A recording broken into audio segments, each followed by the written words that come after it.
What's up, Rob Coronation? Today I want to do something different. I've done a video on here pretty recently, as I want to. I think the last video I did was like a month ago. So sorry for the wait, but today I kind of want to do something different. I think the last video I did was covering, Thor Ragnarok trailer, and I kind of want to go down the same route. I know I do stuff on gaming and wrestling and stuff like that, but I also want to cover a little bit of anime. So today we're gonna cover Attack on Titan season 2. If there was like a theme or like a title that would dub this season, it would be Attack on Titan, the Titan Shifters. Because it's pretty much so far in the season that we have seen. So I'm pretty much gonna cover what we know so far of season 2, what we will know, some of the secrets that will be revealed. So there are some spoilers if you have not seen season 2 of all of it. If you don't want to be spoiled on some of the mysteries that have not been shown by the show but have been known about in the manga, then do not watch this. If you don't want to be spoiled, but if you do want to be spoiled, it really is nice information for you to know leading up in the next couple of episodes, or if you're reading the manga, whatever. Knowing this information is important to know what's going on and know different things about different these characters. With that said, we're gonna get right into this. So let's go. So basically, in episode 1 of season 2, what I wanted to cover was his character. We don't know his particular name. I'm not really sure he has a name. I think they just call him the Beast Titan. But the reason why I'm even bringing this up, I'm not covering all of season 2. I'm covering the main points that I found interesting of this season and what I know of this season that I find interesting. And what we know about the Beast Titan is that he's a 100 centimeter Titan. I'm not sure on his height. I know he's not as tall as the Colossal. I don't think he's not as big as the Colossal, but he is really huge in size. I'm not sure if he's bigger or taller than Aaron's Titan form.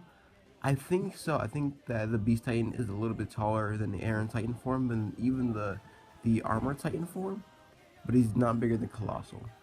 I think the Colossal might be like 200 meters or something like that. I don't really know, or it's something along those lines. But what we know about this Titan form is that I find this Titan to be the most interesting because of his look and how he is. And we know he can speak. He's spoken many words to, I can't remember his name. I think it's like Mike. I think he ends up dying. It doesn't really matter. He's dead now. But he speaks to him. He asks him questions. And, it's weird. Of course, he's terrified at this point, so he doesn't really answer. But we know that this Titan can speak. He's actually somewhat intelligent. He's kind of like a mixture of a Sasquatch kind of look as well. We know he is a Titan shifter. If you've read the manga, we do know he is a manga shifter. From what I know on information that I found out, I think I know who he is, of what his real identity is in his human form. But as shown in this episode, he was asking the person questions as if he's in Titan form 24/7. So I find the Beast Titan to be the most interesting in what his character development will go towards, what he will be, what is his intentions. He doesn't seem to be involved with the Colossal and Armor Titan, which I'm going to get to that in a minute. But we know that he is out there, and he is intelligent. So, just on that alone, it's kind of piqued my interest of like, what is his end game? What is it gonna lead up to? So I have to see. And I want to say episode 3, we learned that as Connie is going back to his like home village or whatever to seek his family, we learn that his hometown has been pretty much wiped out in some sort of way. But his family is no there, and they all think that was just a regular Titan attack, but they're gonna ask questions like, wait, why? Okay, if Titans did attack this town, where the humans, there was no blood, there's no gore. So, and they're kind of like asking themselves, if Titans were here and these buildings are destroyed and they can only have been destroyed from Titans, why would they destroy these houses if there were no humans in them? Because there's no blood, there's no remnants of humans have been here. So they're already confused there. And then, you know, it's kind of, look, he goes back to his house in his village. He sees a Titans on top of his house. And we learn that this Titan has been sitting there for who knows how long, but we know this Titan is unable to pretty much move in the position it's in. And again, they're kind of asking themselves, okay, if this Titan is here, how did it get here in the first place? Because it's just laying out the house. So here's the big spoiler. We know this from the episode, but I'm gonna break down the spoiler from the manga. Pretty much how this works is that these Titans came from his side. There were once humans who were injected with Titan serum and pretty much grew and spread out of these houses. That Titan is on top of the house. It actually speaks to Connie at one point and says, "Welcome home, Connie." That Titan is actually his mother. We learned that from the manga. I don't think they dive deep into it in the episode, but in the manga, it is learned that Titan was Connie's mother. So it's kind of sad knowing that pretty much all Titans. Here's the big spoiler part, which I was gonna say this for another video, but I'm gonna dive deeper into it in another video. But I'm gonna have the big spoiler here now. Essentially, all humans turn into Titans by Titan serum being injected to them, and I guess they kind of pretty much turn immediately. And that's pretty much what happened to Connie's mother here. Is as she was injected with the Titan serum, she turned into our Titan form and grew outside the house. And pretty much the way her Titan form just formed, she's unable to move. So we learned that from episode 3, which again, they don't know that, so they're pretty much going to reveal this probably episodes down. I think we're at like episode 8, and there's only like 12 episodes for the season, which kind of sucks. But I'm pretty sure they're going to learn that more. We might find out more information about it, but that's pretty much the basis of it.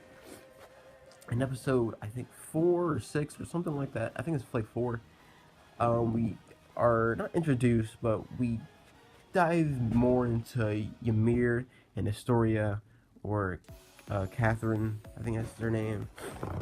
So many freaking characters, kind of hard to, you know, keep up with all these different names. But the Survey Corps, they're in this building. They're trying to get from Titans. They're kind of trapped because there's Titans all over the place, and we were then introduced to Ymir's secret. You know, Ymir. I'm trying to figure out how to even word this.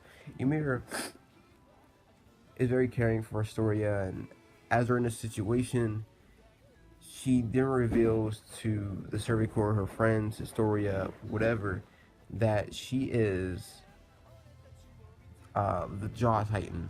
She turns, starts attacking Titans, trying to save them, trying to help them out. You know, some stuff happens. I'm not gonna go too deep into it. If you just want to watch it, go ahead. But this is another character who is not revealed that can turn into from a human form to a Titan form, like Eren and Annie, Titan shifters. So, and she turns into her Titan form the same way Eren does and Annie did, by cutting herself or biting on herself or just harming herself in some kind of way. I don't know why this requirement of how you have to turn into it, but it just is. Just go with it, pretty much. So that's like the third person who I don't know. I have to read the manga and I have to find out more information on this, but I do know Ymir is very important in her role of her being the Jaw Titan and her history, her lineage. There's more to this. There's like, if you're a Titan shifter, you also have powers too. Like that's why like the season is such a big deal, and it's so better than the last season. Is now we have like humans turning into Titans. It's not just Eren; it's multiple people now. Getting the end of that, episode 6 and episode 7, we learn that Reiner and Bertolt. I didn't know Bertolt was the Colossal Titan. That was a big shocker to me. But knowing that I knew Reiner was the Armor Titan. Just didn't know when he was gonna reveal it, and how and why. Pretty much episodes leading up to this, episodes go by. Reiner pretty much just loses his mind. They don't explain why he does, or what's going on. But he pretty much just like loses it, kind of, and he's even his friend Berto, who's the Colossal Titan, he's like, we're really doing this right now. Like, you're gonna turn, and we're gonna risk all we've done, like right now, right this minute. He's like, yeah, we're doing this right now. Get ready. You're getting ready to change. Sure enough, Mikasa tries to come in, kill them before they even change. Is unsuccessful, and Bertolt and Reiner turn to the Colossal and Armor Titan and go after Eren and go after Ymir, who are also Titan shifters. So the season 2 overall, I'm definite the Titan shifters because of the fact that humans can turn into Titan shifters. They can turn into Titans and go back to human form. And not only that, they have powers, because we know Annie can do a little screeching thing, which brings Titans all together. And the Beast Titan, he actually controls Titans. He can control them and can pretty much is in charge of them in a way. We don't know what Ymir can do. We don't know what Eren can do. I guess all Titans. We know that there are nine Titan shifters. If you didn't know that, there are 9. We know of 5: Annie, Beast, Armored, Colossal, Eren. We know 5. So there's 4 more that we are unaware of. I'm pretty sure that will be revealed later on. But yeah, this season of Attack on Titan has just been a wild card. It's been pretty crazy. It's been pretty cool. I think the idea of the whole Titan shifters things is a really cool concept. And where they're going with this anime. This anime is so different than other ones, like Dragon Ball Z or Naruto or Bleach or anything like that. It's not, it's so different. It's so unique in its own way. It's weird, but it's not too weird like other animes are. This one's just like season 2. I mean, season 1 had its plot, and then it's like season 2 has the first plot from the first movie, but then takes everything they knew from like the end of the first season and completely involves it to where, okay, this was the plot for season 1. Now we have this plot for season 2 of these like people that could turn into Titans, and it's like a huge narrative, and I'm loving this so far. So with that said, if you guys have been watching and been getting caught up on Attack on Titan season 2, let me know how you feel about it. If you guys like it, if you guys don't like it, let me know why. Who's your favorite Titan shifter? Is it the Armored, Colossal, Beast, Eren, the Jaw, Ymir, Eren, Bertolt, Reiner? Who's your favorite character? Is it Levi? Is it Mikasa? So let me know how you feel about Attack on Titan season 2 in the comment section down below, and I'll see you guys next time.